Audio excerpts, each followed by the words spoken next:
پی P chairman Bilawal Bhutto Zardari صاحب تھوڑا ہوش کا ناخن لیں۔ وزیر اعلیٰ سندھ مراد علی شاہ کچھ تو ہوش کریں۔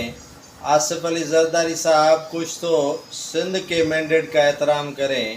وزیر داخلہ سندھ ضیاء الحسن لنجار کچھ تو سندھ کے ان سفید بالوں کا خیال کریں جنہوں نے آپ کو ووٹ دیا تھا۔ آئی جی سندھ غلام نبی میمن صاحب، آپ جاتے جاتے ایک اچھا کام کر کے جائیں جس کی وجہ سے آپ کو سندھ کے باشندے اچھے الفاظوں میں یاد کریں گے۔ وہ بات یہ ہے کہ یہاں پر بھرتیاں ہو رہی ہیں جو مجاہدین خیبر پختونخوا سے آئے ہوئے ہیں اور جو پنجاب سے مجاہدین آئے ہیں۔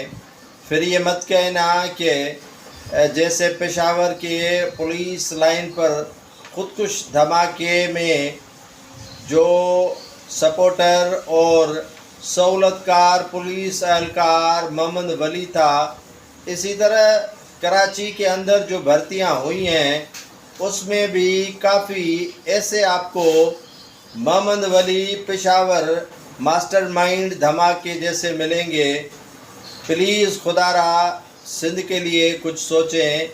آپ تو چلے جائیں گے لیکن ہماری نسلیں یہاں بھگتیں گی، اور سندھ میں جو بھرتیاں اب کی گئی ہیں یا پچھلے ادواروں میں کی گئی بھرتیوں کی اگر آپ تحقیقات کروائیں گے تو آپ کو محمد ولی خان جیسے ہزاروں ملیں گے۔ اور سندھ میں اب یہ کلچر ہو چلا ہے کہ سندھ کے حقیقی باسیوں کو نظر انداز کرو اور رشوت کے عوض دیگر صوبوں سے آئے ہوئے افراد و دہشت گردوں کو بھرتی کرو۔